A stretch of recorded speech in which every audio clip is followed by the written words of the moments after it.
RRB NTPC 1/3/2021 shift 1।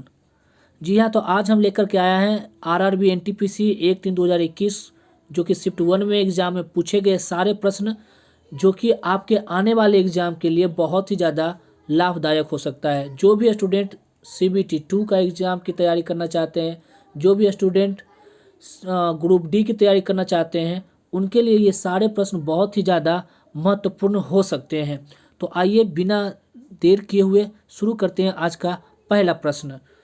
तो चलिए, आज का पहला प्रश्न शुरू करने से पहले आप अगर हमारे चैनल पे नए हैं तो एक बार मेरे चैनल को सब्सक्राइब जरूर कर लें, ताकि आपको ऐसे ही वीडियो मिलते रहें। मेरे चैनल पर ये जीके जीएस के अलावे करेंट अफेयर्स के भी सेट उपलब्ध करवाए जाते हैं, जो कि बहुत ही ज़्यादा लाभदायक हो सकते हैं आपके लिए। तो आइए शुरू करते हैं। पहला प्रश्न है, भारत में किस तारीख को वर्ष का सबसे छोटा दिन माना जाता है? तो सबसे छोटा दिन कब माना जाता है? तो इसका ऑप्शन है 22 मार्च, 22 जून, 22 दिसंबर या चौथा 23 अक्टूबर। इसका जो सही आंसर हो जाएगा वह हो जाएगा 22 दिसंबर। 22 दिसंबर को भारत में सबसे छोटा दिन माना जाता है। नेक्स्ट प्रश्न की ओर चलते हैं। भारत में निम्नलिखित में किसे स्थानीय स्वशासन का जनक कहा जाता है? ऑप्शन है Lord Ripon, Lord Minto, Lord Mayo और लॉर्ड कर्जन। भारत में स्थानीय स्वशासन का जनक लॉर्ड रिपन को कहा जाता है। आंसर हो जाएगा इसका लॉर्ड रिपन। अगला प्रश्न है, भारत सरकार द्वारा किस ग्रामीण आवास योजना को पुनर्संरचित कर के प्रधानमंत्री ग्रामीण आवास योजना का सृजन किया गया है? ऑप्शन है इसका जवाहर ग्राम समृद्धि योजना, राजीव आवास योजना, इंदिरा आवास योजना, दीनदयाल अंत्योदय योजना। इसका सही आंसर हो जाएगा इंदिरा आवास योजना। इंदिरा आवास योजना के जगह पर अब भारत सरकार ने ग्रामीण आवास योजना यानी इसका नाम बदल करके प्रधानमंत्री ग्रामीण आवास योजना रख दिया है। नेक्स्ट प्रश्न देखते हैं। रविंद्रनाथ टैगोर ने किसकी वजह से अपनी नाइटहुड की उपाधि वापस लौटा दी थी? ऑप्शन है इसका जलियांवाला बाग हत्याकांड, काकोरी कांड, चौरा चौरी कांड, भगत सिंह की फांसी।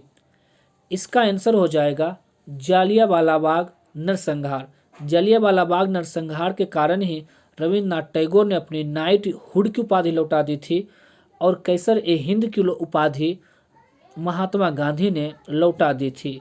अगला प्रश्न देखते हैं। भारत छोड़ो आंदोलन किस शहर से शुरू हुआ था? कराची, दिल्ली, लाहौर या फिर बम्बई? भारत छोड़ो आंदोलन कहाँ से शुरू हुआ था? भारत छोड़ो आंदोलन बम्बई से शुरू हुआ था। भारत छोड़ो आंदोलन यह महात्मा गांधी का एक आंदोलन था जो 1942 में शुरू किया गया था। निम्नलिखित में से कौन सी पुस्तक विष्णु शर्मा द्वारा लिखित है? अर्थशास्त्र, इंडिका, राष्ट्ररंगिणी, पंचतंत्र। तो विष्णु शर्मा का जो पुस्तक लिखित है वह है पंचतंत्र। अर्थशास्त्र कौटिल्य का है, जबकि इंडिका मेगास्थनीज का और राष्ट्ररंगिणी कलहन का। नेक्स्ट प्रश्न देखते हैं। लाई डिटेक्टर उपकरण को किसके रूप में भी जाना जाता है? जो लाई डिटेक्टर उपकरण होते हैं उसको किस नाम से जानते हैं? Seismograph, barograph, polarimeter, polygraph.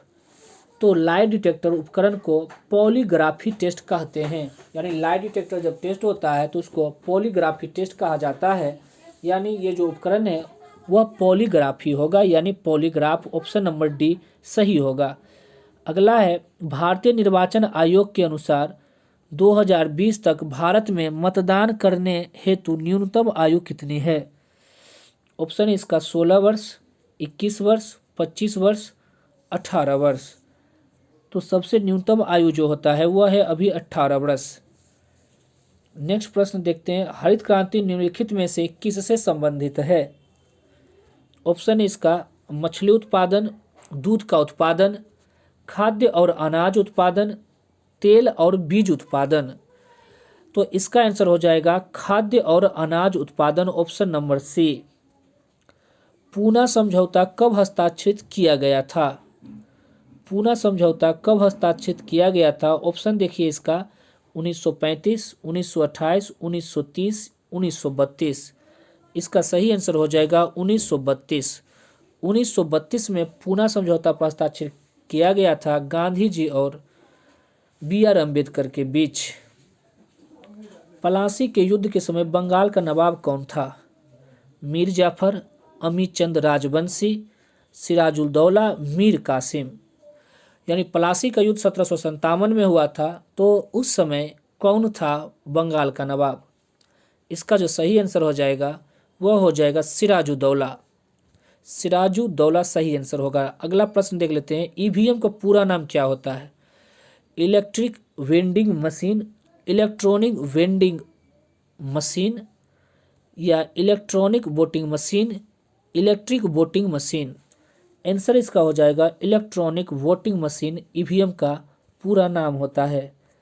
Microsoft Excel में वर्कबुक का एक संग्रह होता है। यानी वर्कबुक जो है माइक्रोसॉफ्ट एक्सेल में किसका संग्रह होता है? ऑप्शन देख लेते हैं, charts, photos, worksheet, work books. तो वर्क बुक जो होता है वह किसका एक संग्रह होता है? आंसर हो जाएगा वर्कशीट का। वर्कशीट के संग्रह को ही वर्क बुक कहा जाता है, इसमें कोई परेशानी नहीं होना चाहिए। वर्कशीट के संग्रह को क्या कहा जाता है? वर्क बुक कहा जाता है। अगला है, प्रथम भारतीय अंतरिक्ष यात्री कौन थे? APJ Abdul Kalam, Sunita Williams, Rakesh Sharma, Vikram Sarabhai. Answer हो जाएगा राकेश शर्मा। विश्व पर्यावरण दिवस प्रतिवर्ष मनाया जाता है 16 अगस्त, 5 जून, 16 जून, 7 अप्रैल। आंसर हो जाएगा 5 जून। एशियाटिक सोसाइटी ऑफ बंगाल की स्थापना किस वर्ष में की गई थी? 1884, 1734, 1784, 1764। इसका आंसर हो जाएगा 1784। Atal mission for rejuvenation and urban transformation इनमें से किससे संबंधित है? पहला हो जाएगा स्मार्ट सिटी के निर्माण से, मूलभूत नागरिक सुविधाओं से, शहरी आजीविका से, शहरी परिवहन से। इसका सही आंसर हो जाएगा मूलभूत नागरिक सुविधाएं। Atal mission for rejuvenation and urban transformation, इसका संबंध किससे हो जाएगा? मूलभूत नागरिक सुविधाओं से।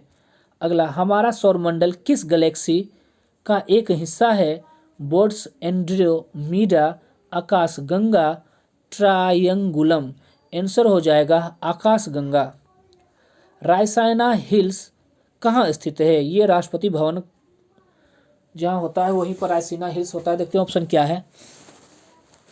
वह स्थान है जहाँ जम्मू और कश्मीर के डोगरा शासकों ने जम्मू में अपना किला बनाया था। बिल्कुल नहीं।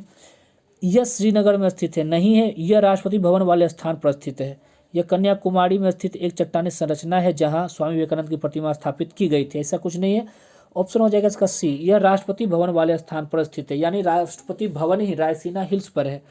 नेक्स्ट प्रश्न, निम्नलिखित में से किसे 24 दिसंबर 2025 को भारत के सर्वोच्च नागरिक पुरस्कार भारत रत्न से सम्मानित किया गया? तो ये तो ऑप्शन ही गलत है। 2025 में कैसे होगा? यहाँ पर प्रश्न ही जो है वह गलत है। ठीक है। अगर भारत के भारत रत्न की बात किया जाए तो मदन मोहन मालवीय, यहाँ पर थोड़ा इस क्वेश्चन को हम लोग रहने देते हैं। 2025 में नहीं होगा क्योंकि अभी तो 2021 ही चल रहा है। यहाँ क्वेश्चन ही 2025 है तो यहाँ पर मिस प्रिंटिंग है। नेक्स्ट क्वेश्चन की ओर चल जाते हैं। 21, थायरॉक्सिन के संश्लेषण के लिए कौन सा तत्व आवश्यक है? थायरॉक्सिन के संश्लेषण के लिए कौन सा तत्व आवश्यक है?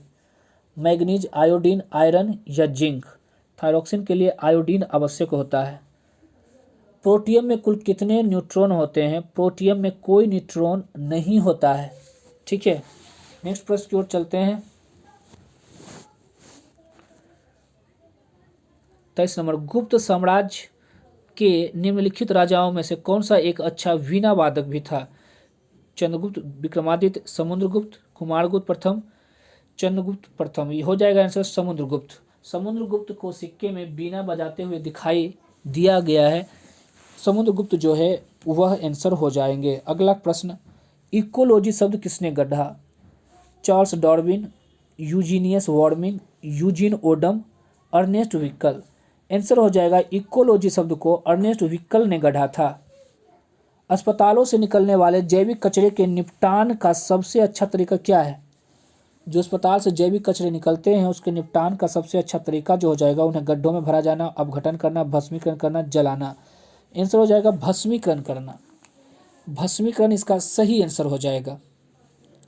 नेक्स्ट प्रश्न की ओर चलते हैं। 26 नंबर, काजीरंगा राष्ट्रीय उद्यान से होकर गुजरने वाले किस राष्ट्रीय राजमार्ग की सीमा उद्यान के वन्य जीवों के लिए मुख्य खतरा बनी हुई है? तो इसका आंसर जो हो जाएगा काजीरंगा राष्ट्रीय उद्यान से जो NH गुजरता है NH37, NH45, NH30, NH50। Answer हो जाएगा NH37 यानी NH37 जो है वह काजीरंगा से ही गुजरती है। नेक्स्ट क्वेश्चन, सचिन तेंदुलकर ने अपना अंतर्राष्ट्रीय क्रिकेट में 100वां शतक किस टीम के खिलाफ बनाया था? तो सब जानते हैं बांग्लादेश के खिलाफ बनाया था। इन्होंने अपना मैच भी बांग्लादेश के खिलाफ ही खेला था। ठीक है, नेक्स्ट क्वेश्चन चलते हैं। इनमें से अजमेर में 2.5 दिन का झोपड़ा जो है कुतुबुद्दीन ऐबक के द्वारा बनवाया गया था। ठीक है, नेक्स्ट प्रश्न चलते हैं। वायु में मौजूद निम्नलिखित में से कौन सा तत्व चांदी की वस्तुओं को काला कर देता है? तो वायु में जो गंधक होता है वह चांदी की वस्तुओं को काला कर देता है। ठीक है, नेक्स्ट प्रश्न, यूनेस्को का मुख्यालय कहाँ है? यूनेस्को का मुख्यालय हो जाएगा पेरिस, लियोन्स पेरिस में। ठीक है, यूनेस्को का मुख्यालय कहाँ है? Lions Paris. FAO के सोफिया डेटा के अनुसार कौन सा देश विश्व का सबसे बड़ा मछली उत्पादक है? सबसे ज़्यादा मछली उत्पादन चीन करता है। सबसे ज़्यादा मछली का उत्पादन कौन करेगा? चाइना। नेक्स्ट क्वेश्चन, नासा के अनुसार पृथ्वी के भू सतह का कितना भाग वनाच्छादित है? नासा के अनुसार 30% भूमि जो है वह वनों से घिरा हुआ है। इनमें से किसे grand old man of India कहा जाता है? सब जानते हैं, इसका हो जाएगा आंसर दादा भाई नौरोजी। टेलीफोन का आविष्कार कब हुआ था? टेलीफोन का आविष्कार कब हुआ था? तो इसका आंसर हो जाएगा क्या? ऑप्शन देख लेते हैं। 1879, 1876, 1856, 1886। टेलीफोन 1876 में, यानी आराम से इसको याद कर सकते हैं। टेलीफोन का आविष्कार 1876 में हुआ था। 1-8-7-6 यानी 6, 7, 8 और सब में 1-1 बढ़ रहा है। 1876 में टेलीफोन का आविष्कार। भारत सरकार ने निम्नलिखित में से किस वर्ष में प्रारंभिक शिक्षा के लिए राष्ट्रीय पौष्टिक सहायता कार्यक्रम की शुरुआत की थी? राष्ट्रीय पौष्टिक सहायता कार्यक्रम 1990, 1995, 2003 और 1985।